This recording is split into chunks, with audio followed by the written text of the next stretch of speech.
Tonight, new developments in the showdown over a classified memo on alleged surveillance abuses by the FBI in the Russia investigation. President Trump is expected to approve the release of the document after agreeing to some redactions at the FBI's request.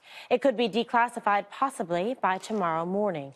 This afternoon, Speaker Paul Ryan advocated for its release as long as sources and methods aren't revealed. Let me tell you what this memo is and what this memo is not. What this memo is Congress doing its job in conducting legitimate oversight over a very unique law, FISA. And if mistakes were made and if individuals did something wrong, then it is our job as the legislative branch of government to conduct oversight over the executive branch if abuses were made. What this is not is an indictment on our institutions, of our justice system. This memo is not an indictment of the FBI, of the Department of Justice. It does not impugn the Mueller investigation or the Deputy Attorney General. The government has been given extraordinary power over citizens' civil liberties. It is our job to make sure that the process is followed properly. The memo was commissioned by Devin Nunes, the Republican chairman of the House Intelligence Panel. Democratic leaders Pelosi and Schumer have called for Nunes' removal as chair, accusing him of waging a cover-up campaign for the White House. But Speaker Ryan says he will not be doing so. They're just playing politics, and I think they're looking for a political distraction is what I get out of that. Devin Nunes helped shepherd through a reauthorization of 702, which is the foreign terrorist, foreign surveillance law. So he's focusing on keeping our country safe, focus on national security. I think what they're trying to do is just sidetrack us with some political game. Okay, Dana, so we're probably, it sounds like, going to get some big breaking news on this tomorrow if it's going to release in terms of the reporting, if that meets what the expectation is. What do you think that we can expect, and what do you think about this messaging?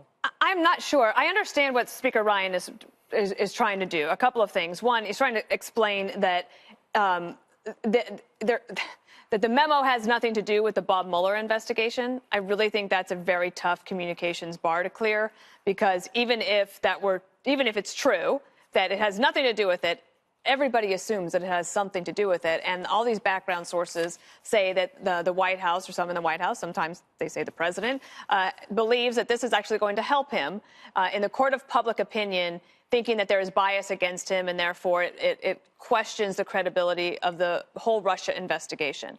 Then you have the FISA issue, which is there's lots of different titles in the FISA bill.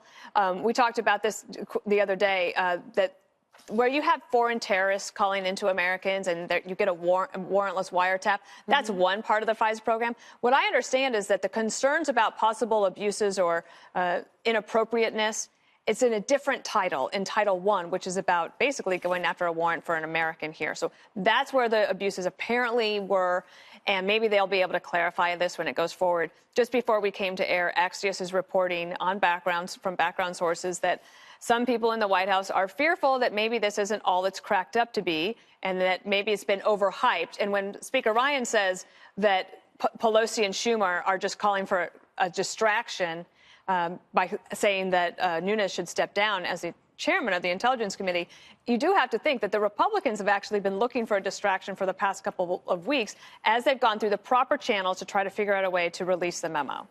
Okay. All right, Jesse, what do you make of the little bit of perhaps are they overhyping this, or what do you think? What can we expect? I fear there could be some overhyping, and I'm nervous about it because they've been hyping this thing bigger than I've ever seen, and if they don't deliver, everyone's going to be very disappointed. With that said, the way Pelosi's acting and the way Eric Holder's acting, or the way James Comey is acting, it leads me to believe that the Democrats, at least, think that it's a very damning memo. And it is going to hurt the Democrats, and it's going to raise a lot of questions about the Russia investigation. And that's exactly what Paul Ryan says that it's not, right? So that's why I think the Republicans' communications messaging is hard, because they're saying this has nothing to do with the Russia investigation and Bob Mueller, but it is being conflated. Right. Reasonably so. And I think the conflation comes in terms of one of the things I think the reporting says that we do know is that this dossier that was paid for by Hillary and was fake was used as the justification to spy on the Trump campaign.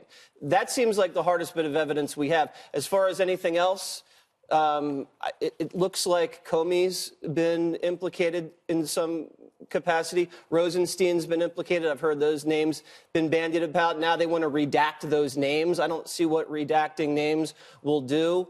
They're now saying that they've changed the memo. That's a lie. I think there was a grammatical change, and then the other change was something that the Democrats wanted. So the smokescreen, the Democrats like to say, is this is a smokescreen for the Russia investigation.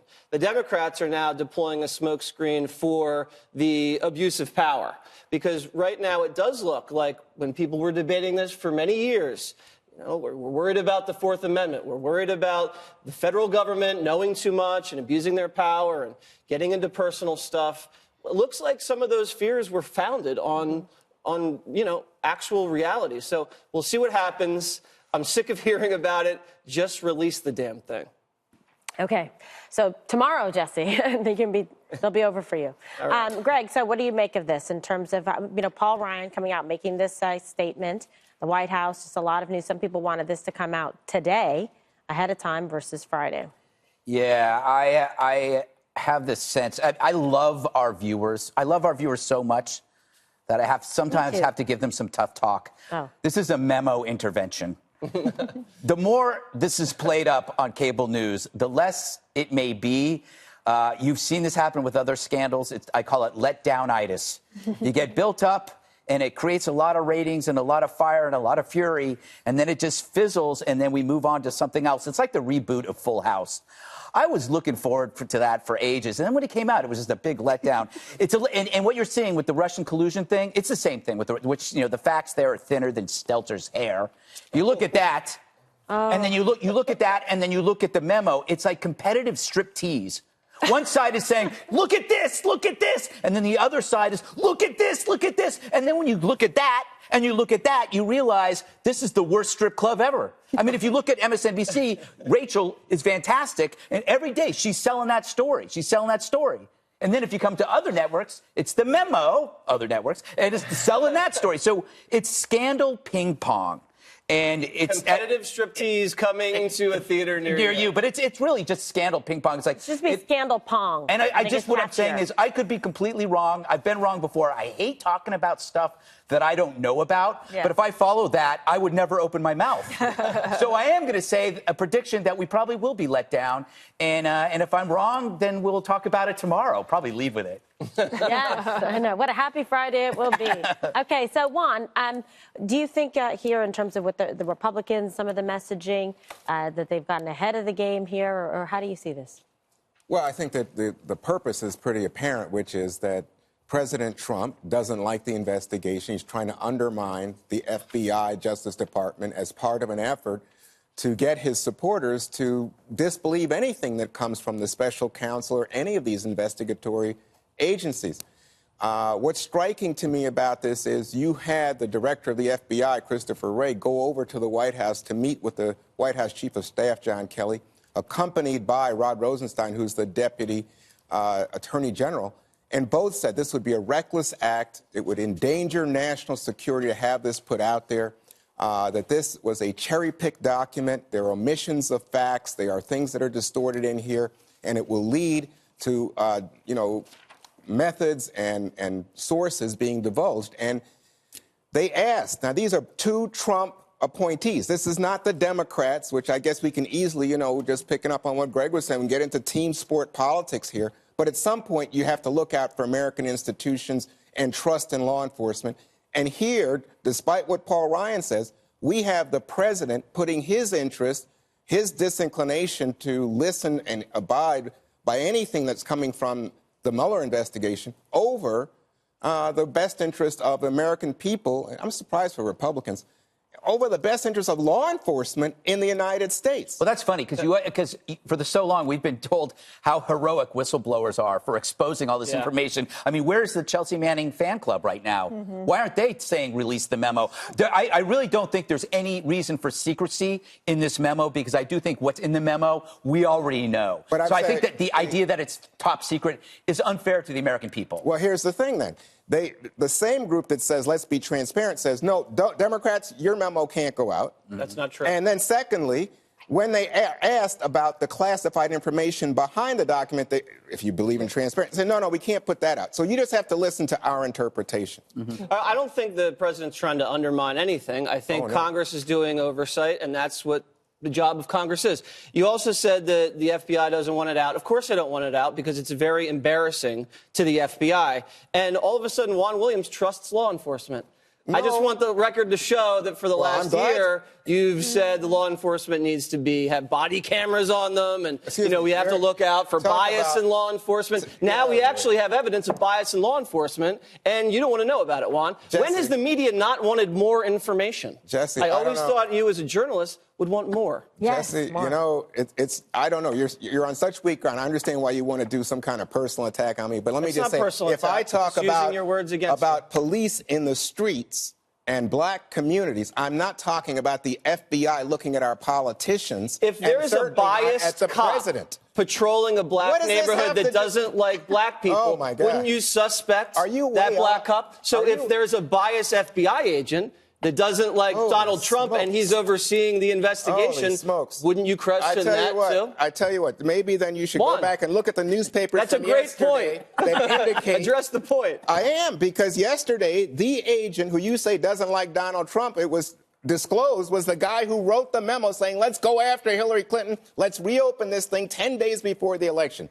And you know what else happened? McCabe, who was just let go to go collect his pension, knew about these extra emails that Hillary had with Huma and Weiner and didn't tell James Comey for weeks. Oh, my gosh. For weeks. Let me tell you. Why not, Juan? What was he hiding? Well, he wasn't hiding anything. Why did he wait weeks to tell James Comey that they found all these extra emails? Because ultimately, and by the way, Comey has said this, nothing has come out that would justify having prosecuted Hillary Clinton. The great thing about this is, the great thing about this is, we are all arguing about something that nobody's read outside of a few people. Right, but we will know. We will know. It's tomorrow, Dana. I can't wait. I'm going to set my alarm. I would say there's one other point. Yes. The Wall Street Journal just posted a news article about Carter Page and the original FISA warrant, which it says was not during the Trump campaign. It goes back to 2013. Right. And there's additional information in this article that I think what you'll see is, I don't know how the Wall Street Journal got it, but if this memo comes out tomorrow, and the Democrats want their memo released as well, you can bet that there will probably be other information that somehow leaks out and tries to at least get to the bottom of it. Maybe we all will know more tomorrow after that memo comes out. But that Wall Street Journal article that just posted around 4 o'clock is important. So let me ask you something before we go. What happens for you, any of you, if in fact, the president says, Rod Rosenstein, you're implicated in this memo. I want you gone, and I'm going to put somebody in there who I think can rein in this Mueller investigation. Would you say, boy, this is horrible. I can't believe that the president would interfere with the law enforcement agencies of this country in this manner to protect himself? You're posing a question about something that hasn't happened yet? Oh, you don't think it's a setup for firing Rosenstein? Well, I'm just saying. Oh, okay. That's what I think. Okay. I haven't read it. Well, and the president didn't author the memo.